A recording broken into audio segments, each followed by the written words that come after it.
হয় বিদ্রোহী ফুটবলাররা নয় আমি। বাফুফের চলমান তদন্তের মাঝে এবার বিতর্কিত মন্তব্য coach Peter বাটলারের।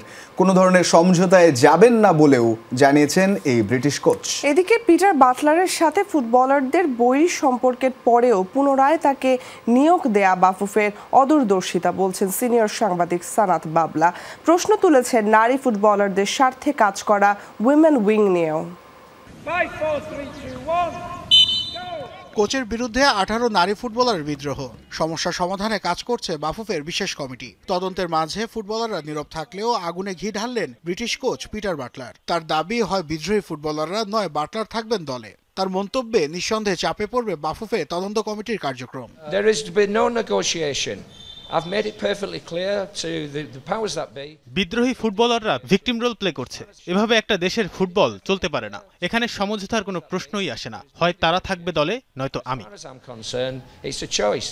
Either they stay or I stay. Simple as that. Peter বাটলারের সাথে সিনিয়র ফুটবলারদের সম্পর্কের বরফ জমেছিল সবশেষ সাফ চ্যাম্পিয়নশিপে। সেই দ্বৈরথের জের স্পষ্ট হয় টুর্নামেন্ট চলাকালে। এমন পরিস্থিতিতে দাঁড়িয়ে আবারও বাটলারের সাথে নতুন করে চুক্তি নবায়নকে বাফুফের অদূরদর্শিতা বলছেন সিনিয়র সাংবাদিক সানাত বাবলা।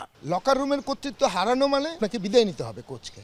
আর এখানে আমাদের ফুটবল ফেডারেশন কি করছে, উল্টা। যার হাতে, যেই কোচের হাতে লকার রুমের নিয়ন্ত্রণ নাই, যিনি সাফে কাঠমান্ডুতে যেটা হারিয়েছেন, সেই কোচকেই আবার হলে যে দিয়ে দেওয়া হয়েছে ওই মেয়েদেরকে কন্ট্রোল করার জন্য। Funny, simple. এটা হলে যে এটা হইতে পারে না। নেপালের সবশেষ নারী সাফ জয়ে কোচের পরিকল্পনা কাজে আসেনি বলে মনে করেন সানাত বাবলা।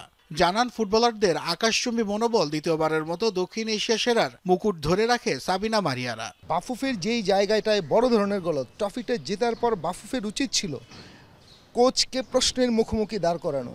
কেন মেয়েরা বিদ্রোহ করলো? কেন তুমি প্রথম একাদশকে এদেরকে ছাড়া তুমি খেলালে? তুমি খেলিয়েছো, তুমি জিততে পারো নাই। দ্যাট ইজ হলো যে তুমি হেরে গেছো। তুমি তাহলে তারপর হলো যে কি হলো, মেয়েরা যে একাদশটা জোর জবরদস্তি করে নামানো, সেই একাদশ তো ক্লিক করলো এবং সেই একাদশ আপনাকে সাফ জিতালো। কাজী সালাউদ্দিন যুগের অবসানের পর বাফুফের নতুন সভাপতি নির্বাচিত হন তাবিদ আওয়াল। তার নেতৃত্বকে প্রশ্নবিদ্ধ করতে এমন পরিস্থিতি তৈরি শঙ্কাও করছেন সিনিয়র সাংবাদিক সানাত বাবলা। নতুন কমিটি এসেছে, নতুন সভাপতি এসেছেন তাবিদ আওয়াল।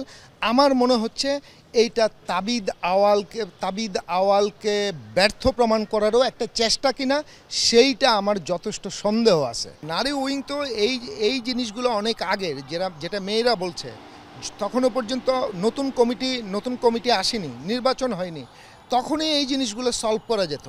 সামাজিক যোগাযোগ মাধ্যমে হত্যা ও ধর্ষণের হুমকি পেয়ে বুধবার মাতসুশিমা সুমাইয়াকে নিয়ে মতিঝিল থানায় সাধারণ ডায়েরি করে বাফুফে।